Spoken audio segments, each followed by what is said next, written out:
When I finally clawed my way back to reality, my fingernails were caked with stardust.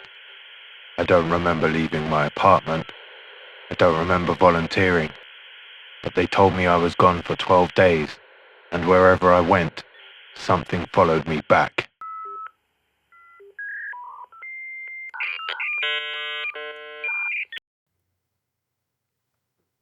I woke up on my bathroom floor, cheek pressed against the cold tile, shirt soaked through with sweat. My phone was shattered in the sink. The mirror had a crack running down the center like it had been punched, hard. I don't remember doing that. I don't remember anything. I staggered to my feet and stared at myself. My pupils looked blown out like I'd been on something, but I don't use anything, never have. When I checked my text, there were dozens of unread messages from friends, my sister, even my boss, asking where I was, why I hadn't shown up, why my door was left wide open. One text just said, "Is this a joke? That message you sent was fucked up." I didn't remember sending anything. I scrolled back. There it was. Sent 3 days ago. The stars are watching. I can see them blinking. And the weirdest part, my phone said it was sent at 3:17 a.m. on a day I apparently wasn't even here. I tried to shake it off. Sleep, maybe. Or a breakdown. But that night I heard the voice for the first time. Not a whisper, and not a hallucination, but a presence. You're not whole anymore. I don't know how to explain it, but it didn't come from outside me. It echoed from a place inside my skull, like someone had hollowed out part of me and left the stars behind. I started blacking out again. At first, it was just moments, little flickers.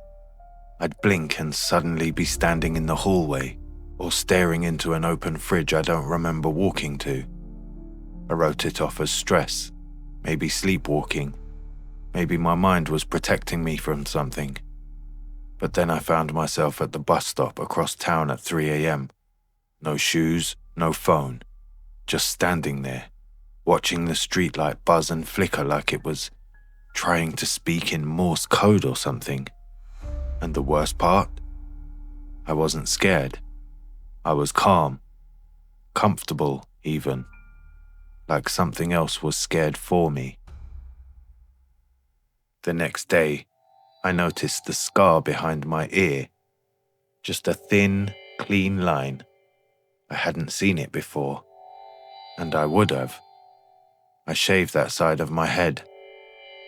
I stood in front of the mirror for 10 straight minutes, gently pressing into the skin around it. No pain, no stitches, just a line, like an access panel. I tried to convince myself it was an old scar, something I'd forgotten. But that night, when I finally fell asleep, I had that dream again. Only this time, I remembered it. I'm standing on a vast flat plain. There's no sky, just this endless dome of shifting black, like I'm standing inside a pupil. The ground isn't solid. It's made of thin panels of soft, wet metal that flex under my feet like a living lung. Far ahead, there's a shape. It's not a creature. It's not quite a structure either. It bends the horizon around it like gravity's different near it. I take a step toward it, and I feel something tug on my spine, like a leash. I wake up gasping, my shirt soaked, blood under my fingernails. During the day, everything started to feel off. I'd see people across the street staring up into the sky, unmoving, like statues. Once, I passed a woman on the train whose mouth was opening and closing. But she wasn't speaking, just silently mouthing something over and over. I started keeping a notebook, trying to track the blackouts, the dreams, anything. But every morning, There were new pages in my handwriting I didn't remember writing. One just said, "You're dreaming wrong." Another had a sketch of that scar behind my ear, with tiny arrows pointing inward and a note that read, "There's a door in your mind, and it's open now." The pulsing sensation behind my eyes grew stronger. At night, I couldn't sleep unless I wrapped a scarf around my head, not because I thought it would stop anything, but because it made me feel like it might. And then, the recordings started showing up. Not just on my phone, but on my laptop, on an old voice recorder I hadn't used in years, even one left open on the living room table, a reel-to-reel player I swear I've never owned. Every file starts differently, but they always end the same way. My voice saying, "If you hear this, it's too late. You've already invited it in."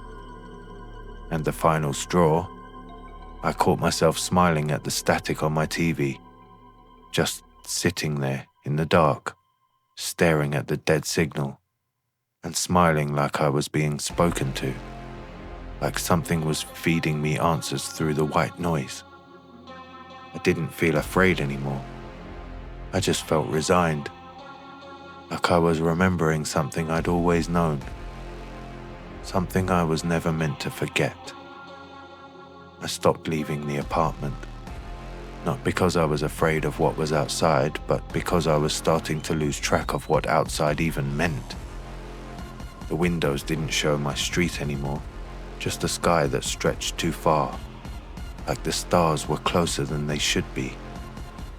Once I saw something drift past, slow and massive, blotting out constellations. I could feel it thinking as it passed, not looking at me, but looking through me. Time started to fold in strange ways. I'd go to sleep in the early morning, wake up to find my phone reporting it's Tuesday, then Thursday, then somehow it was Monday again. I'd turn the light off and the room would be brighter. I started catching reflections of myself doing things I wasn't doing. I'd be standing still.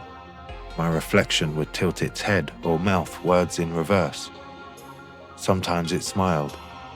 I don't think it was trying to scare me though. I think it was just curious. I know this sounds insane, I know that. But insanity doesn't feel like you're losing grip. It feels like gaining too much knowledge, too much understanding. Like your brain is peeling back protective layers it was never meant to strip away. And what's underneath is too big, too empty, too real. That's when I got the envelope. It was on my kitchen table one morning. No return address. Inside was a single Polaroid already yellowing. It showed a dim hospital room. In the bed was someone strapped down, mouth open, mid-scream, eyes rolled, white. Me. It was me. The same scar, the same face, just thinner, hollow, like something had been scooping parts out of me for years. On the back of the photo, someone had scrawled, "You left the door open too long." That night I did something I hadn't done in weeks. I called my sister. I tried to keep it together, I really did. I asked if she'd seen me recently, if I'd been acting strange, if I'd disappeared. She was quiet for a long time. Then she said, "You died, Marcus." I didn't say anything. I couldn't. She went on. 12 days ago. I was there. You overdosed, or I don't know what it was. The doctors wouldn't explain. But your brain activity didn't stop. You flatlined, but your mind kept firing like it was still somewhere. Then she started crying. "I don't know how I'm talking to you, Marcus. But please, don't call again." And then the line went dead. After that, I stopped dreaming. I stopped sleeping. I just sat in the dark and listened, not with my ears, but with whatever part of me came back different. I started hearing the voices again, not loud, not screaming, just distant, layered like echoes across a canyon. Some were crying, some were praying. One was laughing softly. I think that one was me. And then last night, everything stopped. No static, no whispers, just silence. And in that silence, I remembered. It wasn't the universe I touched, and it wasn't an entity. It wasn't even a god. It was me, a deeper version, buried so far down in my consciousness that the only way to reach it was to die, to let go, to drift past the edge of identity, through the membrane of ego, and float out into the cold dark where the self dissolves. And something else listens, something that's always been there, not separate, not watching, sharing the same mind. I didn't come back with a parasite. I came back fractured. I am the echo. I am the voice. I am the intruder and the host. And every thought I have now is tangled with something older, something that's been waiting in the dark between consciousness and death. If you're hearing this, if you're still tethered to your body, close the door. Forget this story and forget about me. Because if you think too loud, you'll wake up in the place I did, and you won't come back alone.